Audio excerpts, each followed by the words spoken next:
Officiating in the modern NFL, a necessary marriage between human and machine. As the athlete grows faster and the margins thinner, CBS lead rules analyst Gene Steratore joins us on Beyond the Booth to detail advancements heading into the 2025 season.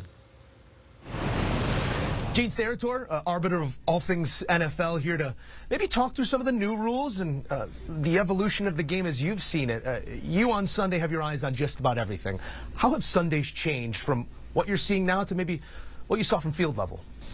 Well, you know, with the role itself, naturally, I only had to worry about one game back then, Joe. Now I'm kind of focused on multiple games every day. The game itself, though, it's the evolution of the enhancement of technology from an officiating window. Naturally, you know, the high def, the scrutiny that officials are going through, and the way that they are massaging the rules, continuously moving in a good fashion, I think, toward the safety of the players. You know.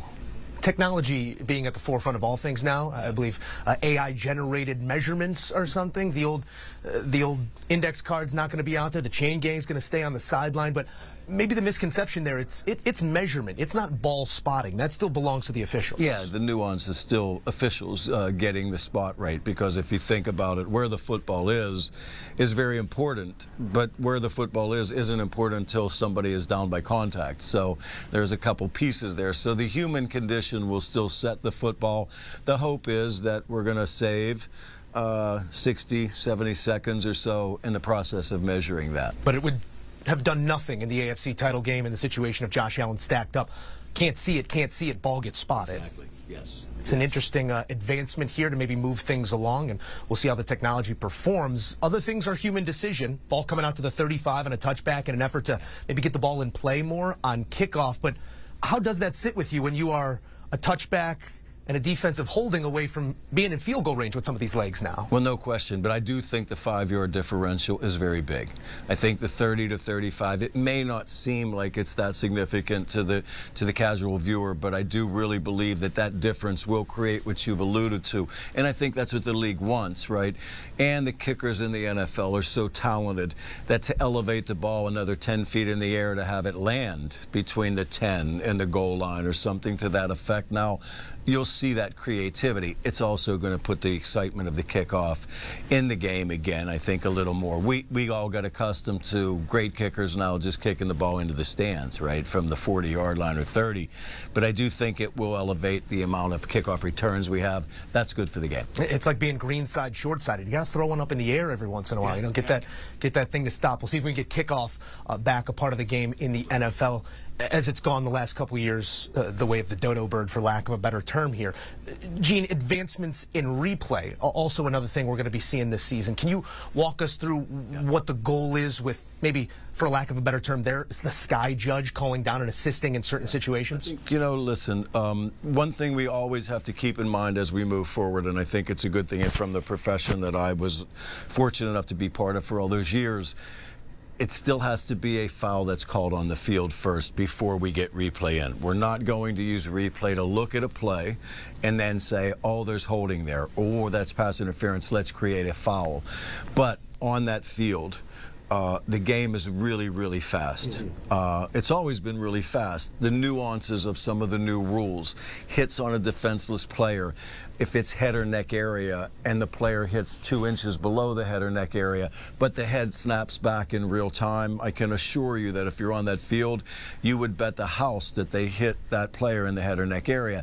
Then we look with great cameras, great replays, all the HD we have, and we realize, you know what, that was a legal hit. Yes, the consequences were severe, but the hit was legal, and there's a flag on this play. That bothers officials. They're human. They want to get it right.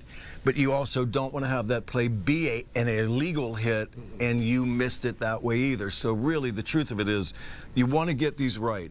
Let's look at plays that possibly officials can't work in the upper 90 percentile right now. I know a lot of people aren't real happy with officiating. They don't think they get anything right, and I can promise you, from the years on that field and with the officials at this level, they're getting 90+% of these decisions right. Many of them where there aren't flags thrown for every play. But there aren't plays in this game now because of the speed and the change of the rules where guys, we can't get this in the 90 percentile without some assistance.